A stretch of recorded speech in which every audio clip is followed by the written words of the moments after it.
Welcome back. So, another installment of recent spins, and I'm going to do 10 albums that turn 50 this year from 1975. The first couple of installments of revisiting that I've done this year both been 1975 albums, so I've got 1975 on the brain, and that might be because these records are turning 50.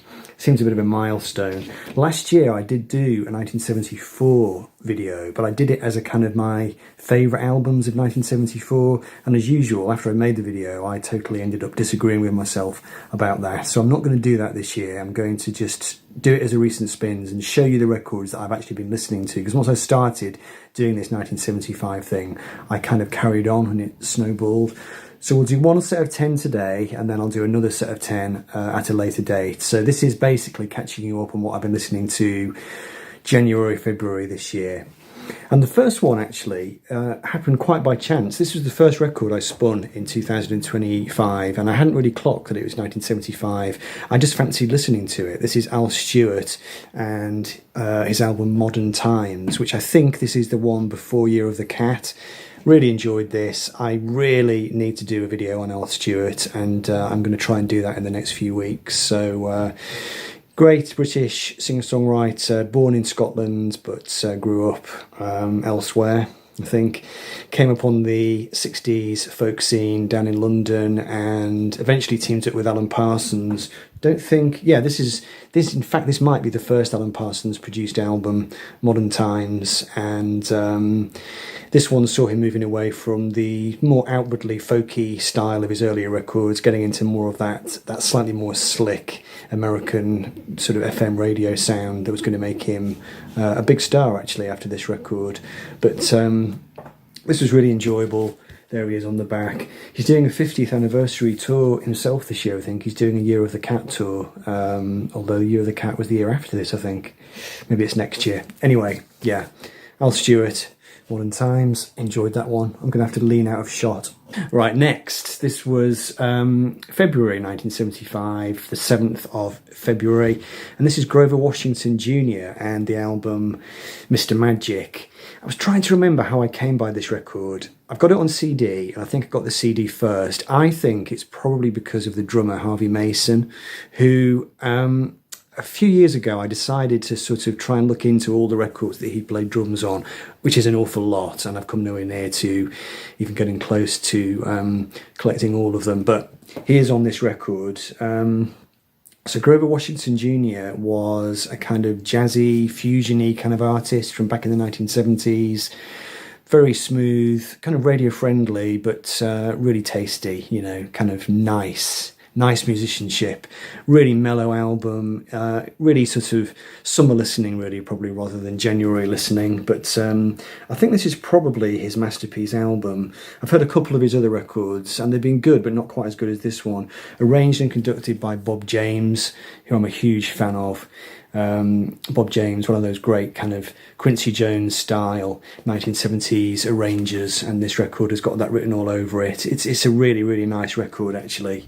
Nice to get back to this one. Produced by Creed Taylor. There's some great musicians on this record. You've got Bob James on piano, electric piano, and also Eric Gale on guitar, the great fusion guitarist. So yeah, this is a really nice copy actually. I can't remember where I bought this from, but it sounds really good on the great Motown label. So good stuff, Grover Washington Jr. So that was the 7th of February 1975. We're going to stay in February now. A week later, 14th of February, and I stuck this on, Status Quo, and this is On the Level. I've got most of Status Quo's classic albums. I've sort of picked them up over the years, but I very rarely listen to them. In fact, I'd cleared all the Quo records off my shelf apart from 12 Gold Bars, and I had them. I've got a kind of walk-in cupboard just on the landing outside the room, and I keep records in there that are a bit sort of, you know, just collection staple stuff, which maybe, you know, I don't need on my main shelves. But I think I'm going to pull the Quo records out of there and give them all a listen again and see which ones I want to actually have on the shelf. I'm not running them down at all, but I suppose they're just one of those bands that, you know, you've heard the records a million times and maybe you want some other stuff on the shelves. I don't know.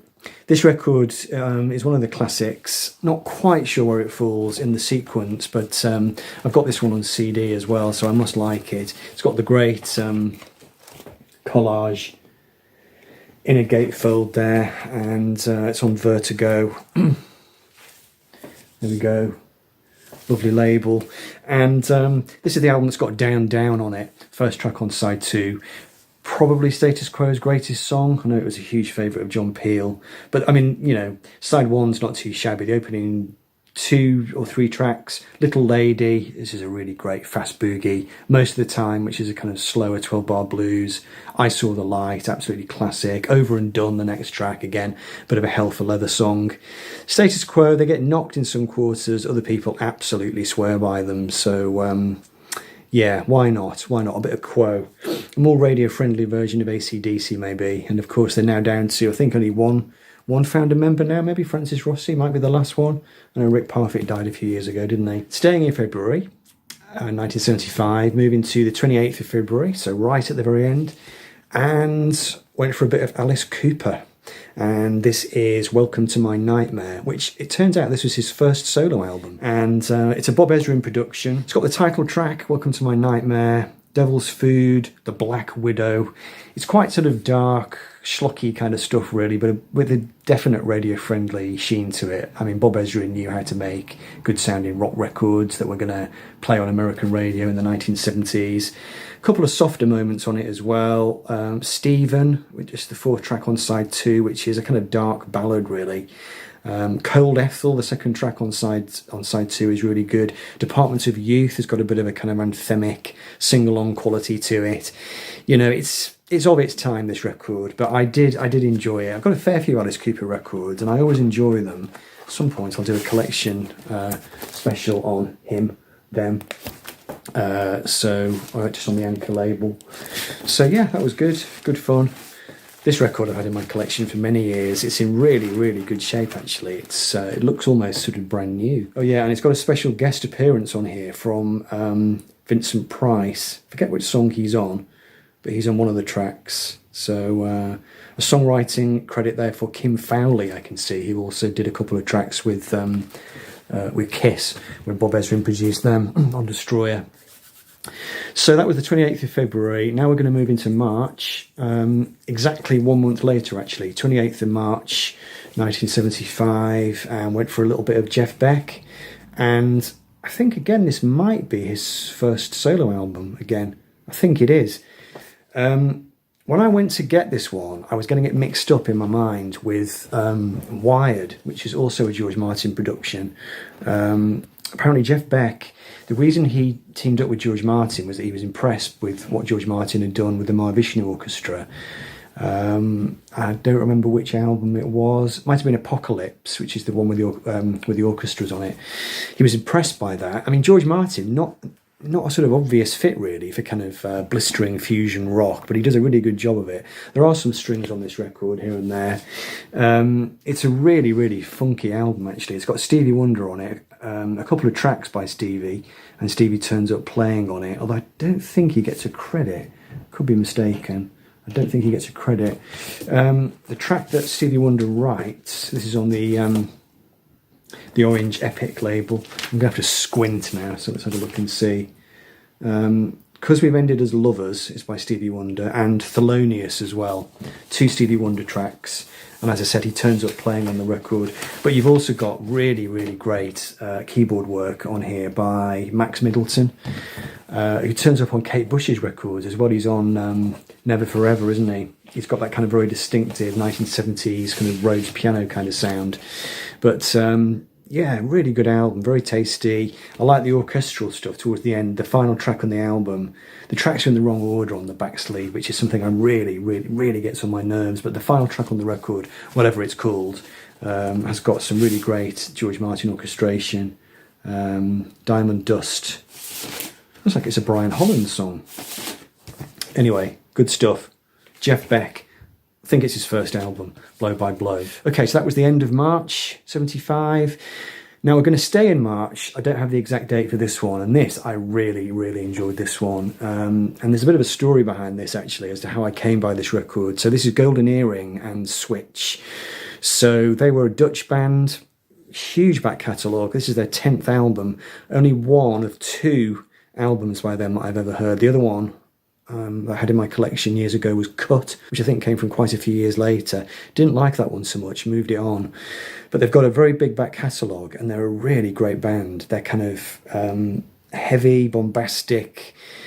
I suppose you describe it as arena rock, really, but with a bit of almost like a sort of psych twist, really. Great tunes, really great vocalist. The singer sounds oddly like, I think, Mike Scott from the Waterboys, which is a bit of an odd comparison to make, but there's something about just the sound of his voice, I don't know.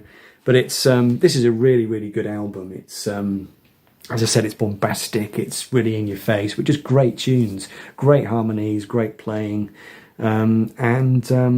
yeah, I absolutely love this record. I came by it. There was a notice in my local supermarket, which is going back a few years now. I saw it when I was just, checking out of the supermarket. There was a notice on the wall saying records for sale, and it was just a guy in his house, basically, selling off a chunk of his record collection, a guy called Tony.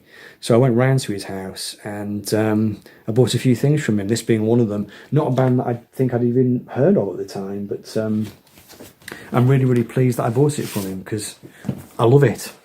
So, yeah, Golden Earring. Never see their records about, but if I see any more, I will get them. We're going to go to a bit of Parliament, and this is Chocolate City. So, obviously, George Clinton's crew. Don't know where this falls in their catalogue. I didn't look it up, I'm sorry, but it is 1975 on Casablanca Records, which always reminds me of Kiss. When I see the label for Casablanca, I always immediately think Kiss. Yeah, this is not a bad record. I wouldn't say it's kind of vintage Parliament. There's a few good tracks on it. Side 2, I think, is maybe a little bit weaker. It's not sort of real classic balls to the wall Parliament, but it's okay. Side 1 is pretty damn good, though. The one thing about this record that really annoys me and makes me not spin it too often is the spindle hole is slightly damaged, or it's sort of tight. And I've tried to widen it a little bit and haven't done a great job of it. So it's just one of those records where you have to really wrench it off your turntable, which is not something I enjoy doing. So I only play it once in a blue moon. But I thought, given that it's 1975, we'll give it an outing. So that's Chocolate City. That was 8th of April, 1975. And next we're going to go with a bit of Sensational Alex Harvey Band. This is a great record. This is great fun. Glaswegian rocker from the 1970s who did a whole run of really great albums. Probably more kind of live act than a studio act. I always think that his studio records, they do sound a little bit muted, as if you really kind of had to be there, but still great fun. This record, I'm not sure if it's a concept album. It's got some really far out lyrics on it, some very strange kind of rambling sci-fi narrative type stuff, sort of dystopian. You can see from the cover you got this kind of big robotic kind of creature there, which I think it meshes with one of the songs, The Tale of the Giant Stone Eater. It's like a dialogue between various characters, but it's Alex Harvey doing all the voices and not even trying to do different characters. He's just just using his own voice. But if you read it off the lyric sheet, it looks like a kind of like a radio play or something. Very strange. Very off the wall in terms of lyrics. I don't know where he got his inspiration from. There's a kind of storybook quality to it. A bit sort of drug-induced, a bit hallucinogenic for certain. But just a really, really great 1970s sort of hard rock album, really, with some humour thrown in. And yeah, just really enjoyed it. Again, it's on Vertigo. And yeah, good stuff. Yeah, you got Zal Clemenson on guitar. He was famous for his stage makeup, kind of Harlequin kind of makeup he wore. But yeah, good stuff. Sensational Alex Harvey Band. Tomorrow Belongs to Me. I don't think I said the name of the record, did I? Okay, two more to go. Right, this next one. This is an example of where you've got a record in your collection. You've got a poor memory of what it sounds like. You've misremembered what it sounds like, essentially. So I went back to it and was quite pleasantly surprised. This is Robert Wyatt and his album Ruth is Stranger Than Richard, which was the sequel to Rock Bottom. And this is a twofer which I picked up from my local antiques place a few years ago. Was really pleased to get it because I'd never seen a vinyl copy of Rock Bottom before. One of my favourite albums of all time. So I got this on vinyl and also got this one, Ruth is Stranger Than Richard.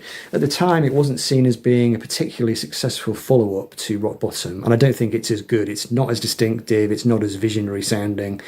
But in my memory, I had it pegged as more of a kind of straight jazz album, really. Maybe even kind of hard bop or something. I totally misremembered it.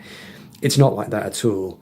It's got some jazz instrumentation on it, but it's definitely not a jazz album. It's definitely a kind of Robert Wyatt, strange singer-songwriter, jazzy, progressive, art rock kind of weirdness. You've got Fred Frith on piano, who I know was a bit of a mover and shaker on the 1970s impro music scene. You've got you've got Brian Eno playing an instrument called a direct inject anti-jazz ray gun. So I assume that was some kind of, keyboard of some sort. I don't entirely know. It's on the track Team Spirit, which does have some very strange textures in it, strange kind of ambient. Also shades of free jazz coming through. You've got some tenor sax on there doing some quite kind of shrunky stuff, really. And most of the music, I think, is written by other people, and Robert Wyatt basically writes his own lyrics over the top and maybe does some arranging. There's one track which is an adaptation of a modern classical piece, Black Notes and One White Note, which is by Offenbach. I looked him up. I didn't know much about him. I think he was German. And a track called Solar Flares, which I think was done originally for a movie. Can't quite remember. But yeah, a really, really good album. Not anything like I remembered it being. More interesting than I'd remembered it. As I said before, not as distinctive as Rock Bottom, but certainly well worth a revisit. And apparently he didn't make another album after this. He didn't make another record for about 10 years. Not sure why that was. Might have been health complaints. Obviously he was in a wheelchair by this point, having fallen out of an upstairs window a few years before. But yeah, I think his next studio album after this was Sleep, which was a 1980s record. So he took a career sabbatical there for some reason. Okay, and to finish with, we're going to go with one I don't have a date for at all. So this one could come at any point during the year. So this is Passport and the album Cross-Collateral, and they are or were a German fusion band led by a guy called Wolfgang Schmid. Really good, really, really good stuff. I bought this from an antiques place. In fact, the same antiques place that I got the Robert Wyatt from a few years ago now. And I'd remembered really enjoying it. It's fusion, but it's not too in your face. It's quite musical. It's quite kind of laid back, quite funky sounding. And this is in beautiful condition. This came from a collection of American records. I think there must have been a whole collection probably. And they were all down at this antiques place here in Lancaster a few years ago. And I picked through them. I got some good records from that collection and some less good ones. This is definitely one of the good ones. So yeah, really good. Cool stuff on the yellow Atco label, Passport and Cross-Collateral. So that's the end of the selection for today. 10 records from 1975. I'll be back soon. Take care, bye for now.